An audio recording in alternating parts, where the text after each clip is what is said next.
Yo guys, what's up? I wanted to give you a little visual journey of this commission project. So this is my client. Say hello, this is Daniel Moon. He's a professional violinist, as you can see, and he wanted me to animate him for his intro for his classes.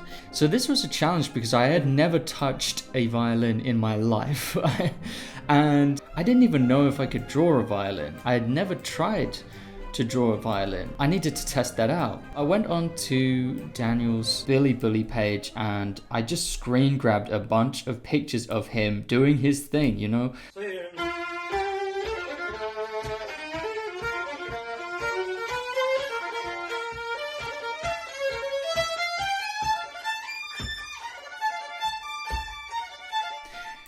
This dude can play. Like, look at this, look at the bow tie, look at the suit and everything. Yeah, I also liked design-wise, he's great to animate, you know, he's got this kind of physicality to the way he moves. He's very lean. He's got a good shaped head, which is actually pretty useful, pretty handy in animation. Okay, this is good. I've got some material here. Things like the shoulders here, relative. So this shoulder's up here, this shoulder's down here. These are things I'm paying attention to. The bow, the angles that it reaches. And I'm just loading up at this point. Here, this was a really useful video because he's actually teaching his students the correct way to hold their violin.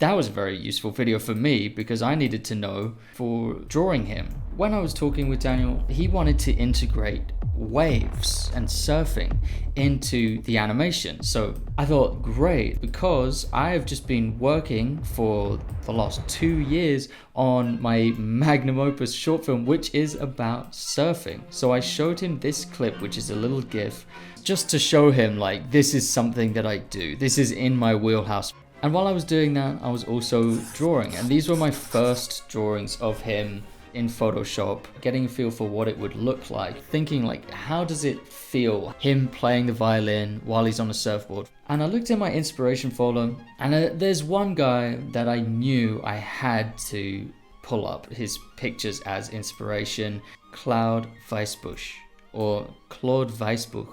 Look at the energy in these poses. You can see straight away why his name came to mind. You know, look at that directional energy, these curves, these really powerful poses. Powerful poses. I knew I wanted some of that.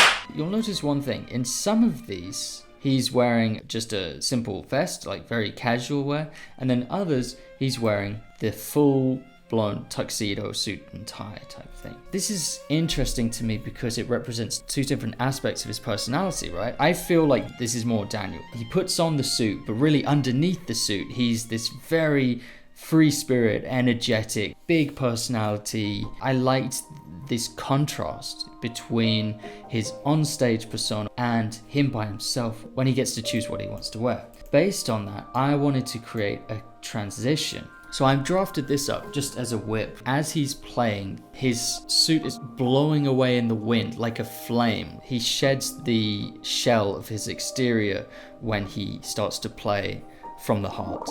And then I also made this one. So I took this pretty far before I showed Daniel. I wanted to just charge ahead with the ideas that came to my mind. He starts off on the board, and then the wave crashes behind him, kind of propels him forward onto the beach, and then he kind of jumps and falls through an F-hole. Daniel had been talking about using the F-hole of the violin, and I couldn't think of any other way to really integrate it into the animation other than to have him just jump off a cliff and fall into it. He also wanted it to be inspired by an animation I had already made for Sam Calder, where Sam kind of jumps off a cliff.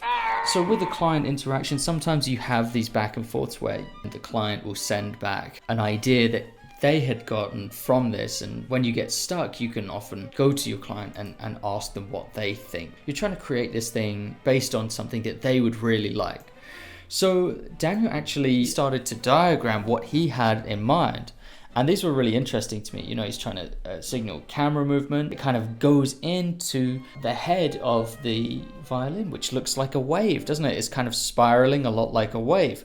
So I could understand this, what he was getting at here. The next shot, he's thinking of like having a bird go through this and having him kind of chase a bird through. The bird comes out on the other side, and there's the sky and the sun behind the clouds. We look at it from this point of view. I think this is quite a lot for such a short runtime animation. I got to thinking about how I could actually realistically integrate these different elements and try and fit them all into one coherent piece. And that's where I came up with this rough piece of animation here.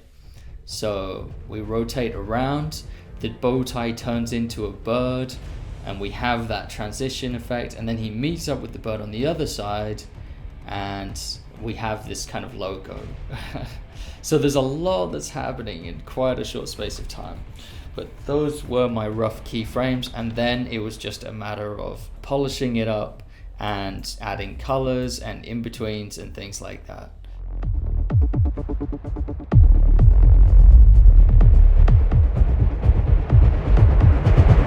I thought the paper texture background would be good to make it look like it's from a sketchbook. So this was dark lines against a light background.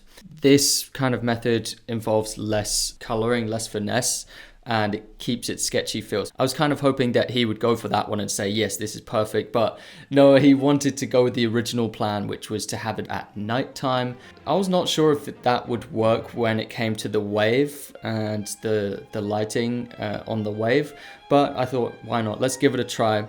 It did take a lot more finessing with the lines because I still wanted to keep the dark outlines when it came to the fill colors. So I couldn't find a way around that other than to do it frame by frame with the brush using stencil activation on the layer. And I wasn't sure at first if the wave would work, but then I added a blue hue to the wave. I think it ended up looking better actually. So I'm going to show you the results of that here.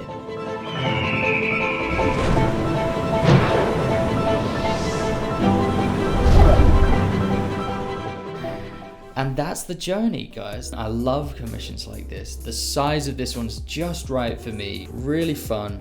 And I have detailed that method in the Commercial Animators Checklist, which is a new checklist PDF that you can download for free on animatorguild.com. If you are someone who is struggling with this, or you're getting into this, you want to become a commercial animator, and you're worried that you're going to make a mistake or something, or that you're undercharging, or maybe that you're overcharging, or that you're not finding clients, or that you are having trouble with communicating with the clients, I've made a one-of-a-kind course. There is no course like it, specifically about the business of commercial 2D animation. It's called Turning Pro. I suppose you could take it if you're a 3D animator as well, but really I'm a 2D animator, so I've written it from the perspective of a 2D animator.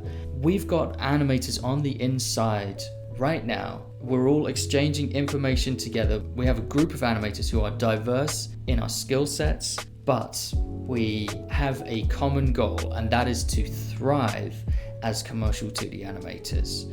I'd love for you to join us there. I'll link the page in the description and in the top comment of this video.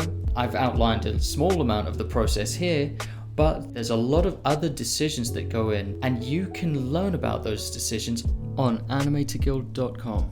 Hope you enjoyed this little animation breakdown. Goodbye.